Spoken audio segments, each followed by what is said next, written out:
Iran na Marekani zipo njia panda kuhusu makubaliano ya nyuklia. Iran na Marekani zinatofautiana kuhusu njia ya mikakati ya kuiondolea Tehran vikwazo ili Iran iachane na kile Marekani inachosema ni nia yake ya kudhibiti silaha za nyuklia. Afisa mmoja wa Iran aliyezungumza na shirika la habari la Reuters amesema mazungumzo mapya kati ya pande hizo mbili yamepangwa kufanyika Alhamisi ya wiki hii. Afisa huyo amesema Tehran inaweza kuridhia kusafirisha sehemu ya madini yake ya urani ambayo yamerutubishwa pamoja na kupunguza nguvu ya madini hayo, lakini lazima kwanza haki ya Iran ya kurutubisha madini hayo kwa ajili ya shughuli za amani itambuliwe. Waziri wa mambo ya nje wa Iran Abbas Araghchi amesema siku ya Ijumaa kwamba anatarajia kupata rasimu ya makubaliano ndani ya siku kadhaa kufuatia mazungumzo ya nyuklia yaliyofanyika kati ya Jamhuri ya Kiislamu ya Iran na Marekani.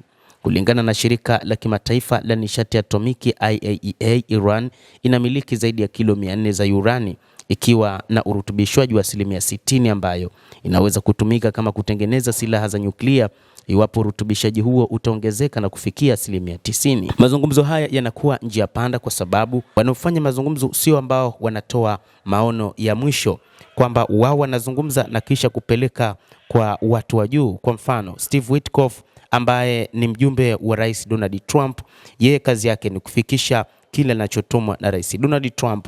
Kadhalika na upande wa Iran, Abbas Araghchi, waziri wa mambo ya nje, hana mamlaka kama ilivyo kwa Witkoff kufanya maamuzi katika mazungumzo wanayoyafanya. Hiki ndicho ambacho kinasababisha mazungumzo hayo kuwa katika kizungumkuti. Maafisa wa Iran wanaonyesha matumaini ya kupigwa hatua kuelekea makubaliano ya kuzuia mzozo mpya wakati mazungumzo na wapatanishi wa Marekani yatakapoanza tena Alhamisi ya wiki hii huko Geneva. Akizungumza na televisheni ya Marekani CBS News, waziri wa mambo ya nje wa Iran Abbas Araghchi amesema maelezo ya uwezekano wa makubaliano yanaandaliwa kabla ya mazungumzo mapya kuhusu mpango wa nyuklia wa Tehran. Ikiwa wanataka kupata suluhu kwa ajili ya mpango wa nyuklia wa amani wa Iran, njia pekee ni diplomasia. Na tumethibitisha hili huko nyuma na naamini kwamba bado kuna nafasi nzuri ya kuwa na suluhisho la kidiplomasia ambalo litakuwa na faida kwa pande zote mbili na tunaweza kufikia suluhisho. Kwa hivyo hakuna haja ya vitisho vyovyote vya kijeshi. Kukusanya zana za kijeshi hakuwezi kusaidia na hakuwezi kutushinikiza, anasema Abbas Araghchi. Aidha, ameongeza kusema kwamba ikiwa Marekani itawashambulia basi wana kila haki ya kujilinda na watalipiza kisasi. Hata hivyo, anasema kuna nafasi nzuri ya kuwa na suluhisho la kidiplomasia.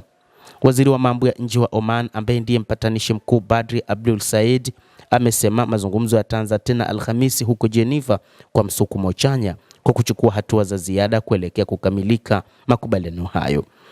Katika ujumbe wa mitandao ya kijamii, Rais Masoud Pezeshkian wa Iran amesema mazungumzo ya awali yalitoa ishara ya kutia moyo, lakini licha ya ishara hizo bado kumekuwa na mashinikizo kutoka kwa Rais Donald Trump. Haya yote ni baada ya mjumbe wa Washington katika Mashariki ya Kati Steve Witkoff kuiambia televisheni ya Marekani ya Fox News kuwa Rais Trump anajiuliza ni kwa nini Iran bado haijasalimu amri kutokana na shinikizo.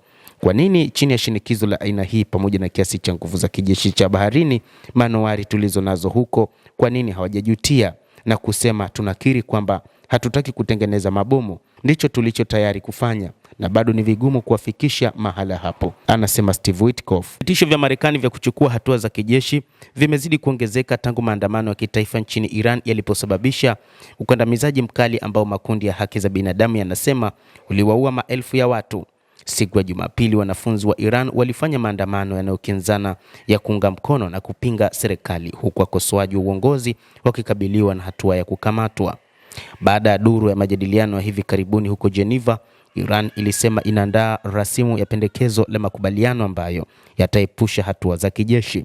Serikali za Magharibi zinahofia mpango wa nyuklia wa Iran unaolenga kutengeneza bomu, jambo ambalo Tehran imekuwa ikikana kwa muda mrefu, ingawa inasisitiza haki yake ya kurutubisha urani kwa madhumuni ya kiraia kwa maana ya kutengeneza nishati.